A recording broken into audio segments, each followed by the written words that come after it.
Hello everybody and welcome to this week's Humans in the News. This week I'm going to talk about COVID. I know, it's just not talked about enough, right? Well, this time I actually have something positive to say. I want to say... Excuse me. I want to say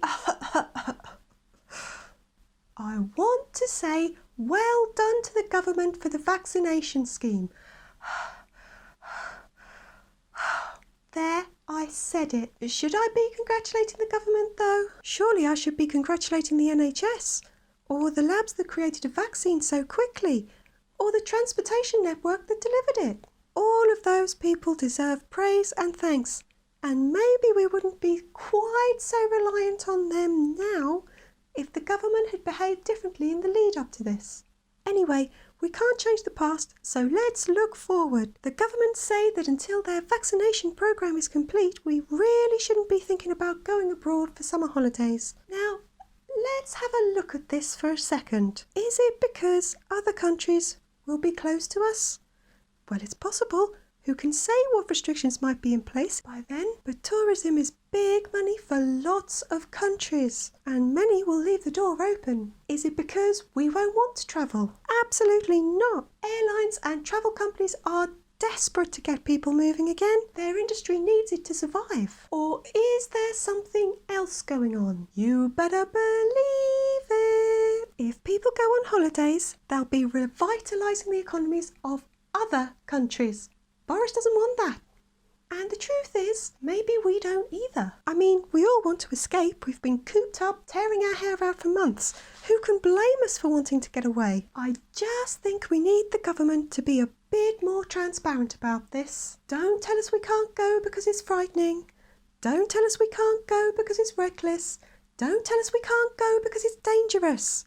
Be honest and say, we don't want you to go because we need you to stay and spend your money here on all of Britain's troubled businesses. So buy those sausages on a sunny day, even though you know it'll be raining by the time you fire up the barbecue. Get that ice cream from that cafe, even though the wind is blowing so strong you'll be eating more grit and sand in your own hair than ice cream. Rush to the beach on that one sunny day we get, even though everyone else is thinking the same thing, and it'll be absolutely packed with people, crammed, side by side. Should we actually be doing that? Anyway, over to Blettin. Thank you, Zula. This week I'm going to be talking about Trump's impeachment. Yes, Uncle Donald is gone but not forgotten, as we vainly hope that some justice can be found for all the hate and lies he promoted for 4 years. Now, the thing I'm finding interesting is that Uncle Donald's defence seemed to be relying on one point, and interestingly, that point doesn't seem to be his innocence. No, his defence is resting on the argument that since he's no longer president, he shouldn't be tried for things that happened during his presidency. So I think what we're saying here is, if a speed camera catches you speeding and you receive your fine a week later, you shouldn't have to pay it. You're just a bit cheeky.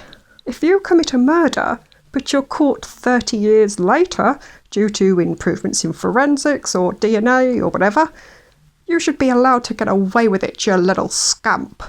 If you commit atrocities, genocide, or war crimes, but you're able to use your power and wealth to hide for decades, it's absolutely fine.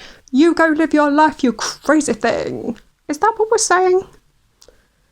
Back to you, Zula. Wow, thank you, Blettin. I mean, that is actually something to think about. Anyway, now here's a message from our sponsor.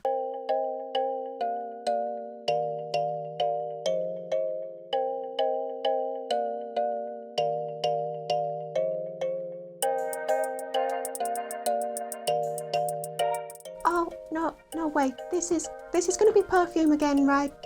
No? Dating app? Funeral? Oh my goodness. Valentine's? Seriously? Flowers and lovely things in a year where people have died and no one can go and do anything they want or see the people they want to see, and we think this is a good idea? I mean, I'm not a fan anyway, but shouldn't we just cancel it this year? You know, I'm really gonna quit. You people, you're pushing me now. You're pushing me. Wow, that was quite a message. I guess I won't be wishing anybody happy Valentine's Day then. And now it's over to Kure with... you moan every week. Okay, I'll do it. Just get on with it and introduce me. Over to Kure with the weather. This week I really need to talk to you humans about how you just never learn. It's embarrassing to watch sometimes, you know. Like the whole thing with GameStop stocks or with cryptocurrency. You get all caught up in the excitement, but it doesn't last forever. No, then there'll be tears. Or look at Brexit. There's been tears from someone the whole time, but no one's learned from it. So now there's all sorts of red tape and paperwork and hidden costs. More tears. Because you didn't read the signs and learn from it. Now don't confuse what I'm saying with the idea that you shouldn't try. Of course you should try. Otherwise you'll be stuck on this primitive backwater forever.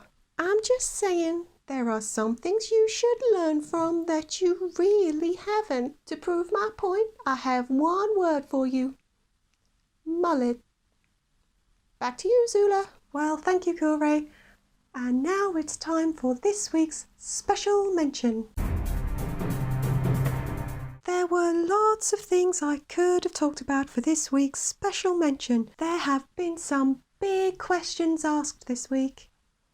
I could have talked about Pablo Escobar's hippos. Yes, the story of what happens when a drug lord buys a few hippos for a lark. Their population explodes and they need to be culled because they're causing ecological devastation. I could have mused over what happens if you put Gorilla Glue in your hair. Well, that one's been answered thanks to someone on TikTok, and they've had their first surgical procedure to remove it. But I think this week's special mention has to go to the lawyer who appeared as a kitten via Zoom court proceedings. I'm pretty sure everyone has seen it by now, and there's nothing funny I could possibly add. But I can't believe that everyone stayed so professional. There's hope for you humans yet, but you can join me for more next week on More Humans in the News.